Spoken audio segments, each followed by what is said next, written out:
Okay, so I've seen a couple of people on the forums asking about starter builds for the new season, and I wanted to go over one of the test builds that I have, or one of the builds I've been testing on the PTR with the Sunwuko set, which is the Monk's season reward.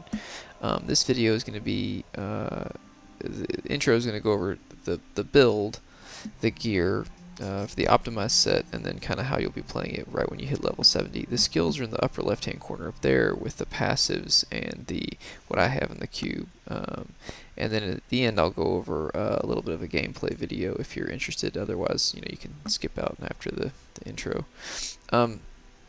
So obviously, this is going to be the 6-piece Sunwuko set. You can see the set bonuses. The only two that you really have to worry about are the 2-piece, where you get a little damage reduction when you have Sweeping Wind active, and the 6-piece, where you consume 1 stack of Sweeping Wind to deal extra damage when you use your Tempest Rush.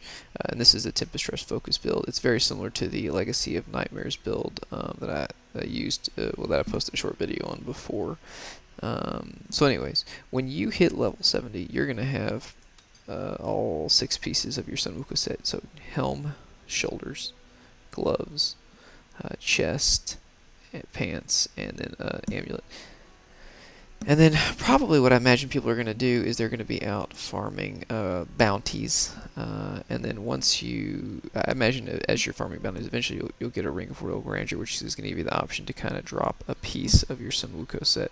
You can either drop the shoulders or the helm. I think the two big options are the mantle of channeling, or the Eye of the Storm.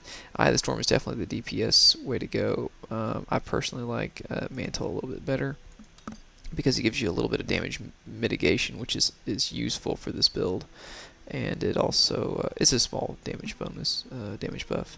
Okay, so the rest of the gear that you're going to need, so the essential pieces are basically the balance. I would start upgrading rare dye bows, but you can use pretty much any ancient or high weapon damage two-hander. The balance is nice because it has the innate damage buff to Tempest Rush, and it also has the, when you hit 3 or fewer enemies, 100% crit chance, so it's going to help you basically melt elites. The next, probably most important piece is the new belt. It's the seasonal belt, which gives, it basically causes your Sweeping Wind to regain stacks if you don't hit anybody. So I'm going to go ahead and cast my Sweeping Wind, and you'll see it's just going to basically go up to 3, and it'll stay there the entire time that I play.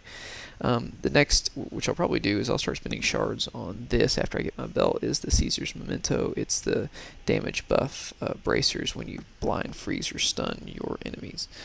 We'll go over how we do that in a second. So you'll notice the rings that I'm using. I think the Zodiac is pretty much essential. I don't think I would play with any other.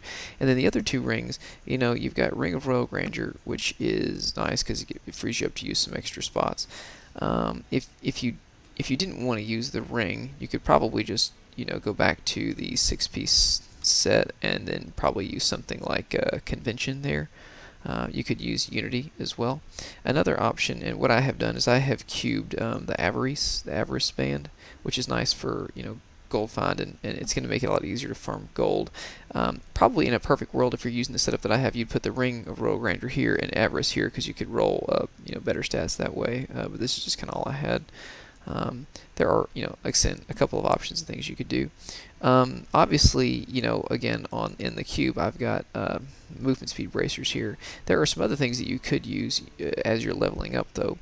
Gold wrap is going to be, could be potentially very useful in the cube, or wearing it if you haven't found your belt yet, because the gems that I'm using, you'll see Bane of the Powerful, Bane of the Trapped, and then Boon of the Hoarder, so I'm going to be dropping lots of gold. Obviously, that's going to trigger the armor bonus on gold wraps, make you pretty much indestructible. Something else you could put in your cube if you don't have all the other gear is the Aquila, which is pretty useful. You'll be at full spirit pretty much the whole time, so this is going to be a nice little damage mitigation bonus.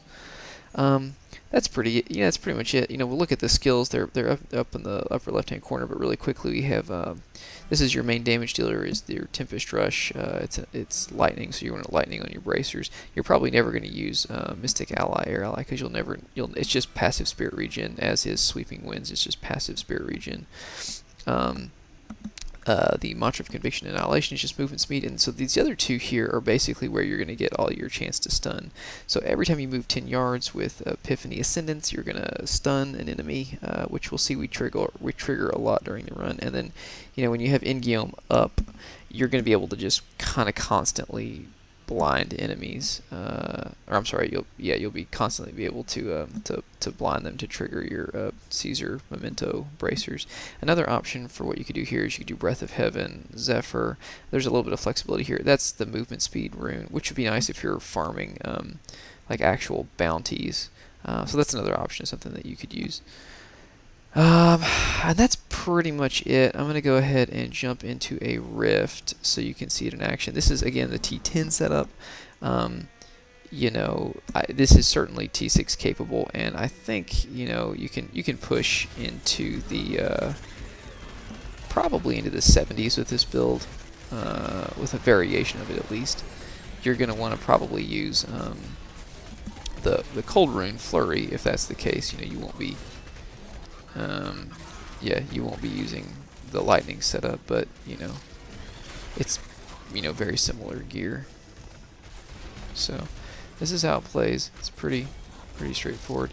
It is not as good, I don't think, as the Legacy of Nightmares build, but then again, that's going to be a lot harder to farm it gear for because you're going to need all ancients, and it's pretty specific. There's not much flexibility, whereas that's the nice thing, is that it's not super powerful, but there's also not like one specific best setup, so that makes it nice. Gives you some flexibility. And again, probably not as fast as some of the other super fast T10 farming builds, but this is just your starter build, so. I didn't specifically say, but you'll probably want to use the Templar so that you can get the passive Spirit Regen on him. That's pretty much it. I'm just going to finish out this Rift. Feel free to end now if you want. Nothing super exciting here.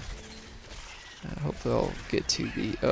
So this is the one bad thing about this build, is it's really hard to kill goblins because you can't blind or... So I'm just going to skip those guys. That's painful.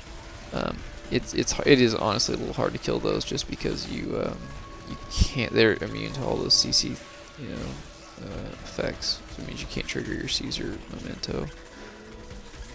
You can kill them, I just don't feel like doing it on the screen because it takes forever to track everybody down. So that's pretty much it.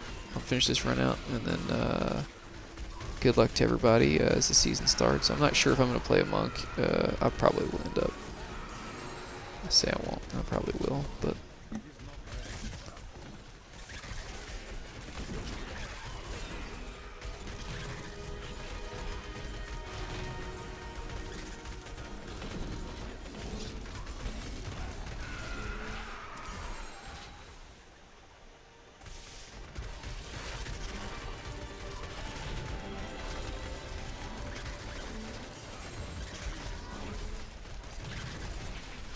Another nice thing about this is it's a pretty lazy build. You don't really have to do anything other than hit your blind every once in a while.